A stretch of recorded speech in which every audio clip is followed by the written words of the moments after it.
Welcome to Howard's Opinion, the podcast where we dive into the latest and greatest in the world of sports. I'm your host, Howard, and I'm excited to share my thoughts and insights with you today. We've got a fantastic show lined up for you, so grab a seat, get comfortable, and let's get started. First off, let's talk about the New England Patriots. They're making headlines again, but this time it's not just about their performance on the field. The team has unveiled a stunning 12-foot-tall statue of none other than Tom Brady outside Gillette Stadium. That's right, folks. The GOAT himself has been immortalized in bronze, and it's a sight to behold. The statue, which features Brady with his signature fist pump and helmet in hand, is a tribute to his incredible 20-year career with the Patriots. And let me tell you, the man deserves it.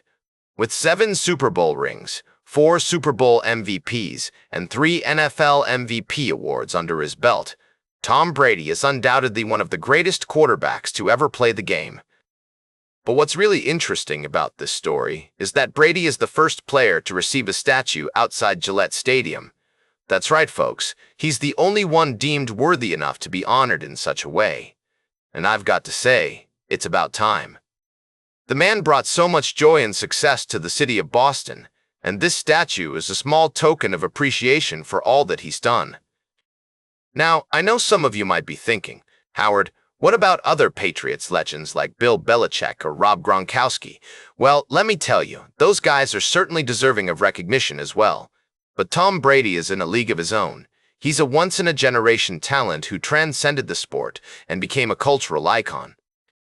And speaking of cultural icons, have you seen the reactions from fans and former teammates alike? It's been amazing to see the outpouring of love and respect for Brady. Even his former rivals are giving him props, and that just goes to show how much he's respected around the league. But enough about Tom Brady for now. Don't worry, we'll be talking more about him later. We've got a lot more sports news to cover, from the latest preseason updates to some shocking player controversies. So stay tuned, folks. It's going to be a wild ride. We'll be right back with more fascinating sports news on Howard's Opinion. Welcome back to Howard's Opinion. We're diving into the world of sports now, and I've got a fascinating update for you from the golfing universe. It seems like the LIV Golf tournament is heating up, with some big names making waves in the latest competition. So, let's get straight into it.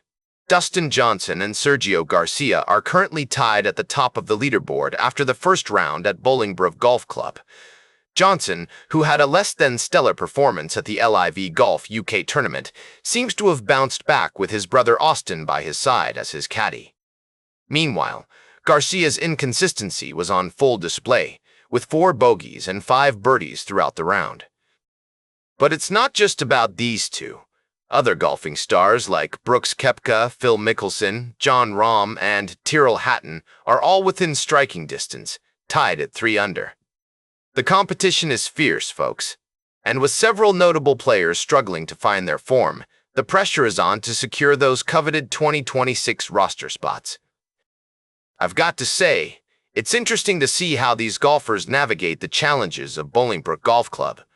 The course is being described as fair but tough, and it's clear that only the best will rise to the top. As we head into the next rounds, I'm excited to see who'll come out on top. Of course, there are also some underdog stories emerging. Mito, Pereira, and Ogletree, for example, are making a strong case for themselves with their 2 underperformances. Will they be able to keep up the momentum and make some noise in the golfing world? All this and more is unfolding at LIV Golf Chicago, folks. If you're a golf enthusiast or just love a good underdog story, you won't want to miss the rest of this tournament. Stay tuned for our final story of the day, right here on Howard's Opinion. Welcome back to Howard's Opinion, folks. We're closing out today's show with a fascinating story that delves into the intricacies of America's favorite pastime, baseball. Specifically, we're going to explore the peculiar tradition of baseball players chewing sunflower seeds. Now, I know what you're thinking. What's the big deal about sunflower seeds? Well, my friends, it's not just about the seeds themselves, but rather the cultural significance they hold within the world of baseball. As we've learned from our friends at Yahoo Sports, this trend dates back to the 1950s. But it wasn't until the likes of Reggie Jackson, aka Mr. October, sang their praises in the press that sunflower seeds became the go-to snack for players. And let me tell you, these seeds are not just a passing fad, they've become an integral part of the game's folklore. But why sunflower seeds, you ask? Well, it turns out that these tiny morsels offer a plethora of benefits for baseball players. Not only do they provide a much-needed burst of energy, but they also help keep the mouth moist on those hot, dry days spent out in the field. And let's not forget about the sheer variety of flavors available, from original to dill pickle, barbecue seasoning, and even cinnamon. Now, you might be wondering why baseball players are such inveterate snackers in the first place. The answer lies in the unique nature of the game itself.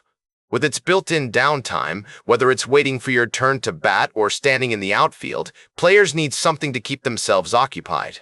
And that's where sunflower seeds come in, a harmless habit that helps pass the time and provides a sense of comfort. As I always say, tell it like it is, folks. The tradition of chewing sunflower seeds in baseball is more than just a quirky habit. It's a testament to the game's rich history and cultural significance. And who knows, maybe one day we'll see a similar trend emerge in other sports. That's all for today's Howard's Opinion. Remember to like, share, and subscribe. And until next time, these are some of my humble thoughts. Keep on chewing, folks.